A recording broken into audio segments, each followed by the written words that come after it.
Did you have a hard time with your lawn last spring? Well, don't worry, I'm going to help you fix it in 15 minutes. And here's the secret. The work has to be done in the fall before winter. Okay, this is going to take a little bit more than 15 minutes, but it won't take that long. The two steps you have to take is you've got to rake and aerate your lawn, and then fertilize it for the winter. So you can use a good leaf rake like this, or if you have a larger lawn, you can actually rent a dethatching machine, which almost looks like a lawnmower that you walk behind, and it will take up all this thatch. Look at the amount of thatch just with that little bit of raking that I'm pulling up. That dead grass inside your lawn is choking your lawn, and by eliminating that, you're going to actually allow better root growth over the winter and next spring. The next step is to aerate. This is a hand manual aerator. You see, it just looks like a bunch of spikes.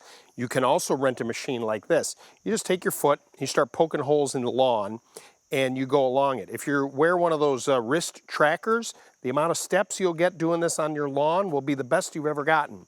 You go around there and you poke all these holes in your lawn to expose the roots so that some air gets down in there, and it's going to help promote healthy growth.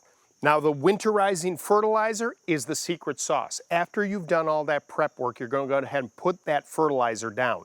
The idea is that it's slow release. It's going to do a little bit of fertilizing in the winter, but where it really comes into play is next spring when the soil temperatures warm up. It starts to feed your lawn. And so this lush green lawn that you see now will come up even faster next year. Look at that. You fixed it in, well, all right. Takes a little bit more than 15 minutes, but you get the idea.